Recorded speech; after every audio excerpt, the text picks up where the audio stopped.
10 जुलाई 1998 को रिलीज हुई दूल्हे राजा आज भी जब टीवी पर आती है तो लोग कुछ देर के लिए तो इस फिल्म को जरूर देखते हैं। गोविंदा, कादर खान और जॉनी लीवर की तिकड़ी ने इस फिल्म में कॉमेडी का जबरदस्त तड़का लगाया था, जबकि 4-5 दृश्यों में नजर आए असरानी ने भी अपनी कॉमिक टाइमिंग से शमा बांध दिया था। ये film director producer Harmesh Malhotra ने बनाई थी और इसकी कहानी लिखी थी राजीव कौल ने। फिल्म का बजट था 5 करोड़ रुपए और कुल कमाई थी लगभग 22 करोड़ रुपए, यानी ये फिल्म बॉक्स ऑफिस पर जबरदस्त हिट रही थी और 1998 की 8वीं सबसे ज्यादा कमाई करने वाली फिल्म थी, जबकि 1998 की सबसे ज्यादा कमाई करने वाली फिल्म थी कुछ कुछ होता है, जिसने 47 करोड़ रुपए कमाए थे।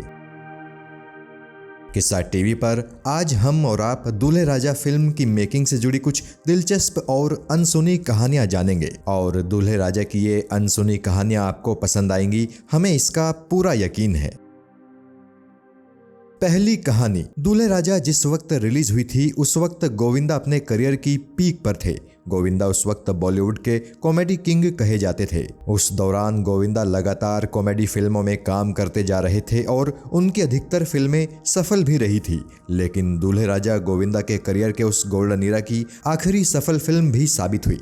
दूल्हे राजा के बाद गोविंदा की एक भी सोलो फिल्म सफल नहीं हो सकी, यानी कहना चाहिए कि दूल्हे राजा के बाद से ही गोविंदा का करियर ढलान पर आना शुरू हो गया था। दूसरी कहानी। दूल्हे राजा फिल्म जब रिलीज हुई थी तो इसे देश भर में पसंद किया गया था, लेकिन यूपी और बिहार में यह फिल्म सबसे ज्यादा चली थी और इस बारे में फिल्म इंडस्ट्री के कई जानकारों का कहना था कि चूंकि फिल्म में गोविंदा का कैरेक्टर यूपी का रहने वाला है जो मुंबई में शान से और बिना किसी से डरे अपना ढाबा चलाता है, तो उनका यह किरदार यूपी बिहार की एक बड़ी आबादी से कनेक्ट हो गया।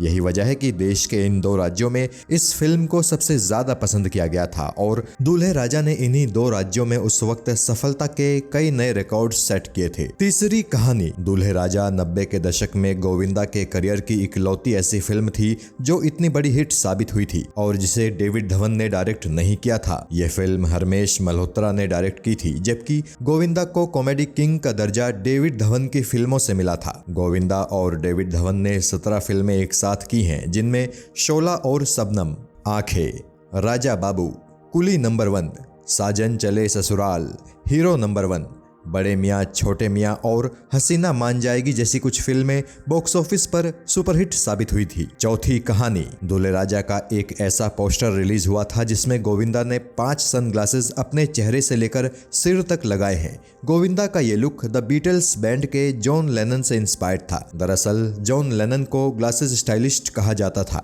जॉन लेनन हमेशा अलग अलग तरह के सनग्लासेस में नजर आते थे और ये उनका स्टाइल आइकन बन गया था।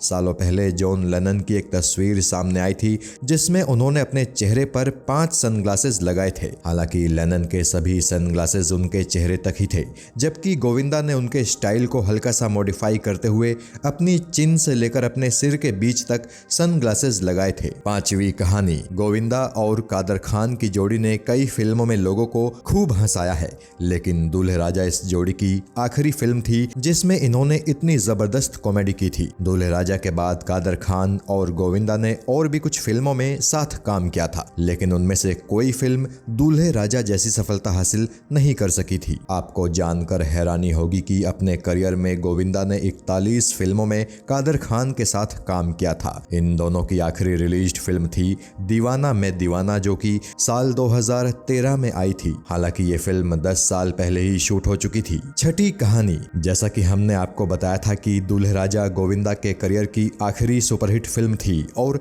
यही फिल्म गोविंदा और कादर खान की जोड़ी की आखिरी सफल फिल्म भी थी, लेकिन यह फिल्म डायरेक्टर हरमेश मल्होत्रा की भी आखिरी सफल फिल्म थी।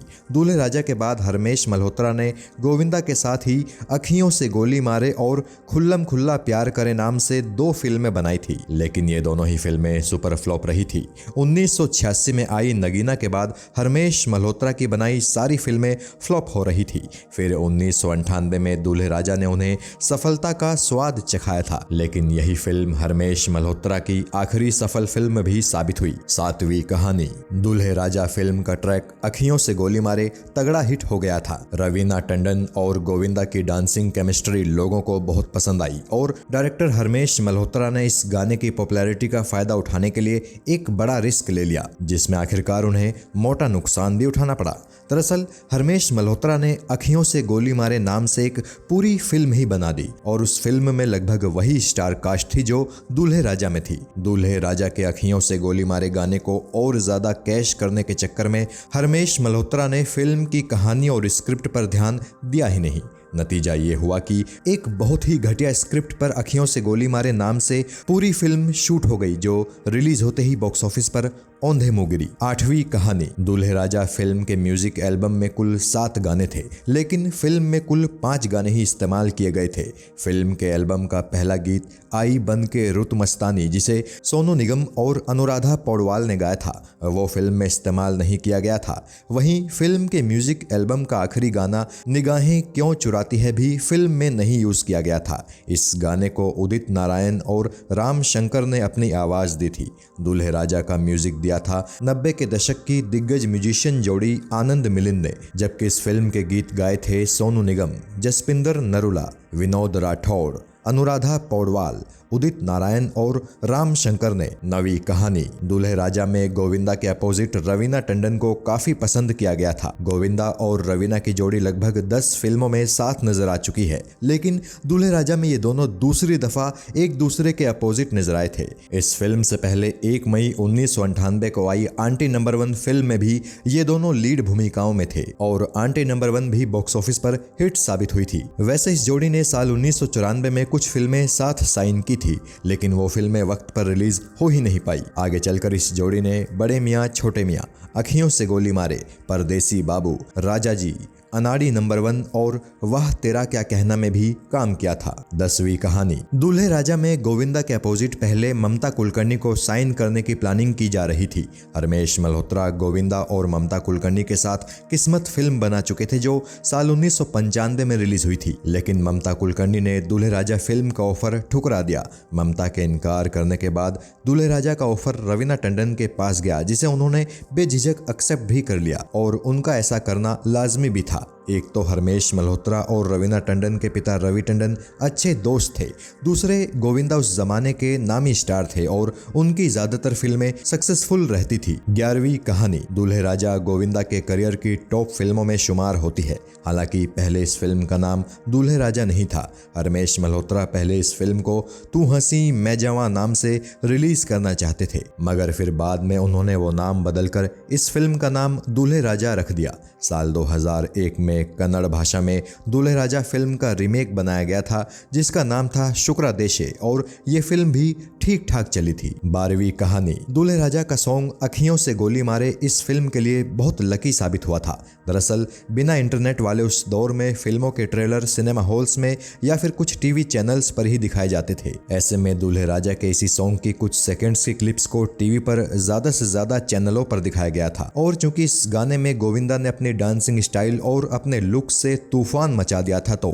टीवी पर यह गाना देखकर लोग इस फिल्म को देखने सिनेमा घरों में खींचे चले आए। हालांकि कादर खान और जॉनी लीवर की कॉमेडी को लोगों ने सबसे ज्यादा पसंद किया था। इस फिल्म में की गई अपनी कॉमेडी के लिए कादर खान और जॉनी लीवर दोनों को ही Filmfare best comedian award के लिए नॉमिनेट किया गया था, जिसे आखिरकार जॉनी लीवर ने जीता था। 13वीं कहानी। दूल्हे राजा में प्रेम चोपड़ा और मोहनीश बहल विलेनियस रोल में दिखे थे। डायरेक्टर हरमेश मल्होत्रा की प्लानिंग थी कि फिल्म के क्लाइमैक्स में एक जबरदस्त एक्शन सीक्वेंस रखा जाएगा, जिसमें खूब सारे विलेन्स और गन्स होंगी जिनसे गोविंदा फाइट करेंगे, लेकिन गोविंदा ने हरमेश मल्होत्रा को सलाह दी कि ये पूरी फिल्म कॉमेडी ही रखी जानी चाहिए। अगर इसके क्लाइमैक्स में इतना तगड़ा एक्शन सीक्वेंस डाला जाएगा तो ये दर्शकों को हजम नहीं होगा। जो दर्शक इस फिल्म को देखकर पेट पकड़कर हंसेंगे, उन्हें आखिरी में तगड़ी मारधाड़ अजीब लगेगी।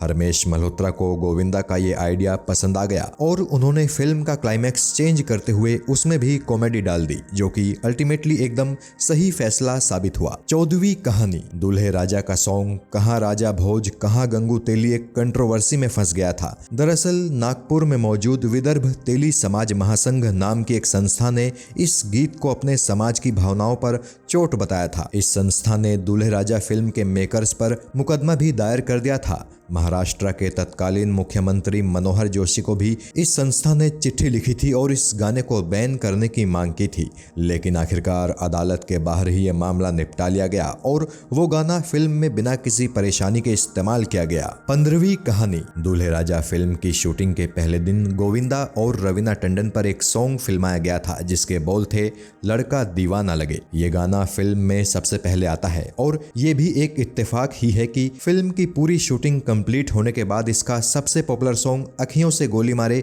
शूट किया गया था। इस फिल्म के कई सीन्स मुंबई और हैदराबाद में शूट किए गए थे। जहां हैदराबाद में ये फिल्म रामोजी फिल्म स्टूडियो और अन्नपूर्णा स्टूडियो में शूट हुई थी, तो वहीं मुंबई में ये फिल्म महबूब स्टूडियो और कमालिस्तान स्टूडियो में शूट की गई थी। और ये बात जानकर आपको हैरानी होगी कि फिल्म के इक्का दुक्का सीन्स में गोविंदा की आवाज को दूसरे डबिंग आर्टिस्ट से डब कराया गया था।